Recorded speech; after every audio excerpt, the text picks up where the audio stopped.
नमस्ते। स्वागत है आप सभी का आप लोग के अपने YouTube channel Patna coaching centre पे। तो हम लोग इस वीडियो में देखेंगे कि सक्रियता श्रेणी एवं संबंधित धातु क्रम, बोले तो अभिक्रियाशील धातु का श्रेणी क्रम। अगर आप ये याद नहीं कर पा रहे हैं तो समझिए केमिस्ट्री ना के ही बराबर बनेगा, आप चाहे कितना भी कुछ कर लो। खासकर केमिकल रिएक्शन वाले जो चैप्टर है वो तो कतई नहीं बन सकती है कि मैथ बनाने के लिए आपको जोड़ घटाव गुना भाग यानी कि बोर्ड मास आना चाहिए, है ना। तो ठीक उसी प्रकार है ये, अगर आप रासायनिक अभिक्रिया एवं समीकरण जो चैप्टर होती है, केमिकल रिएक्शन जो होती है, उसको बनाने के लिए आपको ये याद करना ही पड़ेगा, है ना। तो उसी में हम लिखे हैं जैसे अभिक्रियाशील धातु का श्रेणी क्रम, और यहाँ पे हमने अवरोही क्रम लिख दिया है। अवरोही क्रम बोले तो घटते क्रम, यानी कि सबसे ऊपर जो लिखा होगा ये तत्व ये सबसे अधिक अभिक्रियाशील है, और जो सबसे नीचे है ये सबसे कम अभिक्रियाशील धातु है। अभिक्रियाशील अधिक हो जाने का मतलब हो गया कि जैसे अगर आप पोटेशियम को, सोडियम को, ये सबको अगर सिर्फ आप हवा के संपर्क में रख दोगे तो ये इसमें से आग पकड़ लेता है, खुद पर खुद पकड़ लेगा, यानी ये रिएक्शन कर जाएगा, बहुत जल्द रिएक्शन कर देता है। वही कुछ ऐसे धातु होते हैं जो बहुत थोड़े थोड़े दिनों पे आराम से शांति से बैठा रहता है, उस पर कितनों पानी हवा कितना भी जाए उसको कोई फर्क नहीं पड़ता है। जैसे सोना, लोग इसलिए इसको आभूषण के रूप में भी प्रयोग करते हैं, क्योंकि ये पहन लेने के बाद ये इस पे रिएक्शन ज़्यादा नहीं करता है। इसके बाद जैसे आप यहाँ पे देख पा रहे होंगे ये एल्युमिनियम है, इसलिए कहा जाता है कि एल्युमिनियम के बर्तन में नहीं खाना चाहिए। क्यों? क्योंकि ये बहुत जल्द रिएक्शन कर जाएगा। जैसे आप देखो शुरू से कि सबसे अधिक पोटेशियम है, इसके बाद है ना, कुछ के बाद ये एल्युमिनियम आ जा रहा है, और एल्युमिनियम के बर्तन में खाना ये सही नहीं रहेगा, क्योंकि अगर इसमें का खाना वो क्या करेगा, रिएक्शन करना चालू कर देगा। यानी कि जो उसकी गुण होगा, रिएक्शन का मतलब क्या होता है, जो उसका गुण है वो गुण खत्म कर देगा उसका, और कोई दूसरा उस पर बैठ जाएगा, है ना। इसके बाद आप देख रहे होंगे यहाँ पे लोहा में भी वही बात होता है। अगर हवा और पानी संपर्क में आ गया तो लोहा में जंग लग जाता है, और जंग लगा लोहा वो खराब है, लोहा वो लोहा है ही नहीं, वो अपना गुण लोहा का गुण खो देता है। यानी कि रिएक्शन यही है। तो इसलिए आप कहोगे कि किस चीज़ में खाना चाहिए, तो सोना के बर्तन में खाना चाहिए। अब गरीब आदमी कहाँ से खाएगा सोना के बर्तन में, जाहिर सी बात है। इसलिए कम से कम चांदी है, चांदी में नहीं हो सकता है। कॉपर है, हाँ, तो तांबा के बर्तन में आप खा सकते हैं। तो तांबा का बर्तन आप देखते होंगे, जैसे वो पूजा पाठ करने वाला जो आता है, एक लोटकी आता है, वो बहुत महंगा मिलता है, एक छोटा सा ही, वो प्योर कॉपर का रहता है, ठीक है। हालांकि इसके स्थान पर एक पीतल का ले लिया जाता है ना, पीतल का। ये पीतल किसका मिश्र धातु है पता होगा आप लोगों को शायद, है ना, तांबा और जस्ता का, इसमें दोनों का मिश्रण रहता है, यानी तांबा भी और जस्ता भी। तो आप देखते होंगे कि हिंदू धर्मावलंबी में जो भी व्यक्ति जैसे मर जाता है ना, तो पंडित सबको जो दान दिया जाता है यही का बर्तन, है ना, पीतल वाला पूरा, है ना। शादी ब्याह होता है उसमें भी मिलता है, फुली छिपा फुली लोटा, वो सब भी इसी का रहता है, पीतल का ही। अगर बहुत ज़्यादा ये चीज़ है तो कॉपर का मिलेगा। कॉपर बोले तो तांबा, है ना, ये चीज़ हम नहीं लिख पाए यहाँ पे।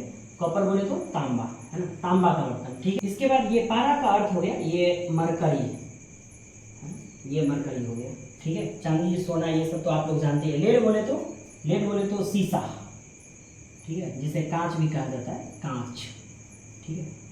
और इस तरीका से ये हो गया। तो अब देखिए potassium, sodium, calcium, magnesium, aluminium, zinc, लोहा, टीन, है ना, लेड, हाइड्रोजन, कॉपर, पारा, चांदी, सोना, इसको याद करना बहुत डिफिकल्ट है, लेकिन याद तो करना है। बिना इसको याद किए बगैर आप बना ही नहीं सकते। केमिकल रिएक्शन 100% नहीं बनेगा, क्योंकि केमिकल रिएक्शन जब आप पढ़ोगे ना तो उसमें होता है क्या कि जो ताकतवर है, जो सबसे अधिक अभिक्रियाशील वाला धातु है, वो अपने से कम वाले अभिक्रियाशील वाले धातु को उसको हटा देता है, मारता है और उसको वहां से साइड करता है और अपने जाकर चिपक जाता है, ठीक है। तो आपको याद रहना चाहिए। तो जैसे देखिए ये तो आपको ये चीज याद होगा ही, पोटेशियम का संकेत क्या होता है, के होता है, सोडियम का Na होता है, कैल्शियम का Ca, मैग्नीशियम का Mg, एल्युमिनियम का Al, जिंक का Zn, है ना, लोहा का आयरन, लोहा बोले तो आयरन पता ही होगा आप लोग को, ये चीज है ना, लोहा बोले तो आयरन, और इसका होता है Fe। टीन का हो गया आपको Sn, है ना, लेड का हो गया आपको Pb, इसके बाद हाइड्रोजन का हो गया H, कॉपर का हो गया Cu, है ना। इसके बाद पारा का यानी मरकरी का Hg, और चांदी का हो गया Ag, और सोना का हो गया Au, है ना। इस तरीका से आप इसे याद कर सकते हैं। लेकिन ये तो लिखे हैं सिर्फ, अब इसको याद करना, आप कैसे याद करोगे? तो बस एक ही चीज आएगा और वो चीज है क्या? जुगाड़। जहां कोई ना काम करे वहां जुगाड़ काम आएगा, है ना। अब जुगाड़ हो गए, हम कैसे याद करें? काना, है ना। काना बोले तो कृष्ण कन्हैया, काना, ठीक है। काना का, मैं Eljon, fission पवचकू, HG AG AU, मतलब पारा को चांदी सोना पहनाओ। जैसे आप हम लिखते हैं जुगाड़, घबराइए नहीं, हो जाएगा। ये याद बहुत ही आसान है, हमने ऑफलाइन सेंटर में सारे बच्चे को ये याद करवा दिया है ना। उम्मीद करेंगे कि अगर आप लोग सिर्फ इसको देख लीजिएगा, गारंटी है मेरा कि आपको याद हो जाएगा। और ये याद करना ही है, नहीं तो नहीं बनेगा। चलो देखते हैं। तो आप क्या लिखोगे? काना, देखो का ना का,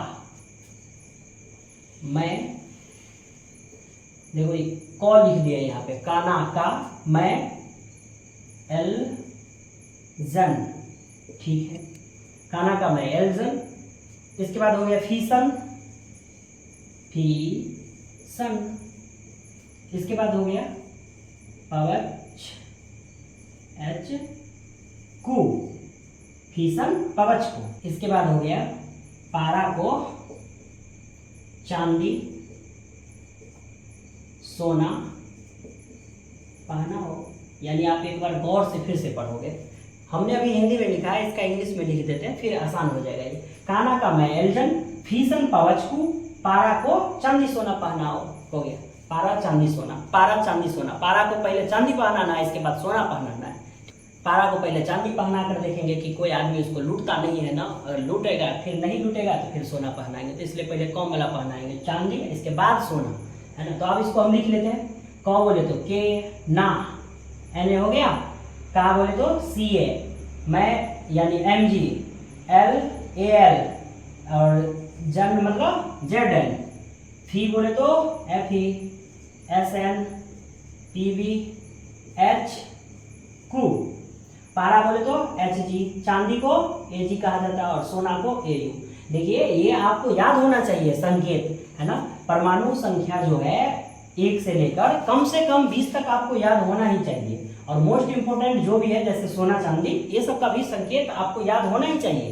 केमिस्ट्री तभी बनेगा, है ना। उम्मीद करते हैं कि वो सब हालांकि आप लोगों को याद होगा, है ना। एक वीडियो हम कभी लाएंगे जिसमें बता देंगे कि कौन मोस्ट इंपोर्टेंट है। 1 से लेके 118 तक तो है ना।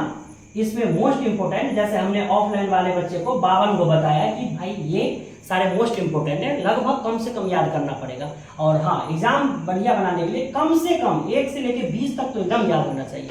Hydrogen, helium, lithium, beryllium, boron, carbon, nitrogen, oxygen, fluorine, neon, sodium, magnesium, aluminium, silicon, phosphorus, sulphur, chlorine, argon, potassium, calcium, scandium, इस तरीका से। यानी कि ये पढ़ना है, आपको याद करना पड़ेगा। तो हमने ये सारा सेट कर दिया। अब हो तो गया ये सारा सेट जुगाड़। जैसे देखो के से पोटेशियम, है ना, के से हो गया आपको पोटेशियम, Na से बोले तो सोडियम, ध्यान से आप देखोगे। का बोले तो कैल्शियम, है ना। Mg बोले तो ये हो गया आपको मैग्नीशियम। इसके बाद Al बोले तो एल्युमिनियम, ठीक है। Zn बोले तो हम यहीं पे लिख देते हैं, ठीक है, जिंक, जिसको जस्ता भी बोला जाता है, ठीक है। इसके बाद देखोगे आप फी बोले तो आयरन, मतलब लोहा होता है, ये लोहा का सूत्र होता है ना, आयरन का। ये है इधर। Sn बोले तो इधर हो गया टीन का, ठीक है। Pb बोले तो ये हो गया आपको लेड, लेड का सूत्र है ये Pb, यानी कि इसको सीसा कहा जाता है। H बोले तो हाइड्रोजन, ठीक है, हाइड्रोजन, ठीक है। Cu बोले तो कॉपर, है ना, यानी कि तांबा, ठीक है। Hg बोले तो ये हो गया आपको पारा या मरकरी। Ag बोले तो चांदी, और Au बोले तो सोना। यानी कि इस तरीका से आप आसानी से याद कर सकते हैं, ठीक है। तो आप याद रखोगे काना का मैं एलजन, फीसन पवचकू, पारा को चांदी सोना। तो आप लोग ये आसानी से याद कर लोगे। काना का मैं एलजन, फीसन पवचकू, पारा को चांदी सोना। काना का मैं एलजन, फीसन पवचकू, पारा चांदी सोना। काना का मैं एलजन, फीसन पवचकू, पारा चांदी सोना। इस तरीका से आप आसानी से याद कर सकते हैं। ये बहुत ही आसान है ना। ये ऊपर में सबसे अधिक अभिक्रियाशील है, इस तरीका से ये घटता जाता है। और सबसे कम अभिक्रियाशील धातु सोना है। ये कितना बार एग्जाम में ये पूछा गया डायरेक्ट। सबसे कम अभिक्रियाशील वाला धातु कौन है? तो सोना है। तो इस तरीका से उम्मीद करते हैं कि आप लोग को ये अच्छा से समझ में आ गया होगा। और आ गया है तो बस आप लोग से एक ही उम्मीद करेंगे, आप लोग के लिए बस एक ही इसलिए मेहनत करते हैं कि चैनल पे ज़्यादा से ज़्यादा आप लोग सपोर्ट करें। ये एक नया चैनल है, हर जगह वीडियो को कोशिश करें कि भेज देने का, कम से कम 5 लोगों को आप भेज दीजिए व्हाट्सएप पे, है ना, जिससे कि लोगों को अधिक लोगों के पास पहुंचेगा, तो फिर ये चैनल भी ग्रोथ करेगी, तो फिर मुझे भी मजा आएगा पढ़ाने में, इस पे मन भी लगेगा, अच्छा लगेगा। तो उम्मीद करते हैं कि आप लोग मुझे सपोर्ट करोगे, है ना। तो फिर मिलते हैं हम एक अगले वीडियो में एक नए अंदाज के साथ। जब तक के लिए जय हिंद।